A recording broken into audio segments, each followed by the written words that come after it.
The room sparkled with chandeliers, laughter, and clinking glasses, yet beneath the golden glow, an unsettling silence surrounded one guest. A Japanese millionaire, invited to celebrate global success, sat quietly while whispers and smirks floated across the table. He spoke, but his words met only blank stares, as though his presence was a mistake. The world he had worked so hard to enter now pushed him to the edge of humiliation. But when all dignity seemed lost, someone unexpected shifted everything. Wait a second. Tell us where you're watching from in the comments, and don't forget to subscribe for more powerful stories like this. For years, Mr. Takahashi had built his fortune with discipline and vision, rising from a modest childhood in Japan to international recognition. This dinner was meant to honor him, a night of celebration among investors, politicians, and executives. He arrived with quiet grace, wearing a tailored suit and carrying the humility that had guided his journey. Yet from the moment he stepped in, he felt the invisible wall. Conversations swirled in English, French, and Spanish, but not a single word reached him. Smiles masked impatience, nods disguised dismissal. He tried to follow along, but the nuances slipped away, leaving him isolated in a sea of polished faces. He adjusted his cufflinks, reminding himself of his resilience. Still, unease lingered. Something was building, an undercurrent that would soon reveal just how unwelcome he was meant to feel. As the courses arrived, the isolation sharpened. Guests exchanged inside jokes, leaning toward one another. At the same time, Mr. Takahashi's attempts to contribute were met with silence or confused glances.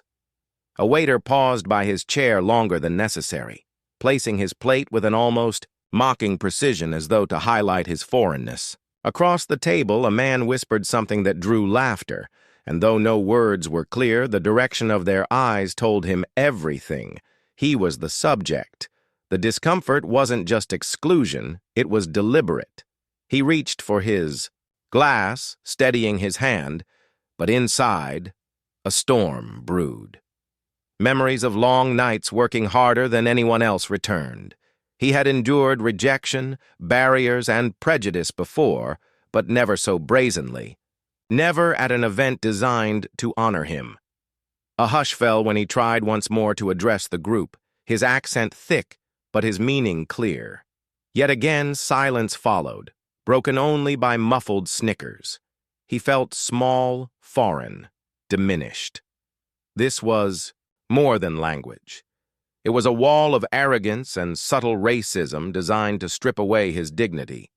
Then, quietly, unnoticed at first, a pair of young eyes watched from the side of the room. The daughter of a black waitress helping her mother that night saw what others chose to ignore. Her gaze lingered, carrying a recognition beyond her years. Something within her stirred, as though injustice itself had found a witness. As dessert was served, the laughter grew louder, and so did his silence. His honor, years of perseverance, and the reason for the dinner, all erased beneath casual cruelty.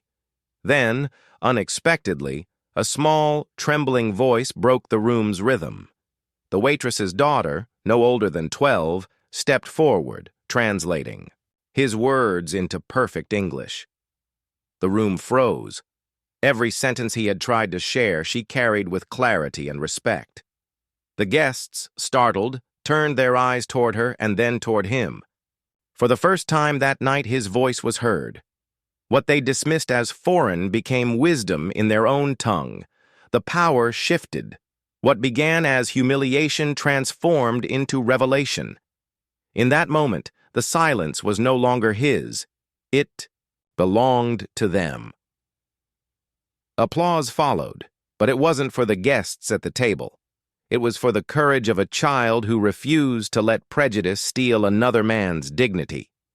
Mr. Takahashi bowed deeply, gratitude in his eyes, not only for being understood, but for the reminder that truth has its own defenders.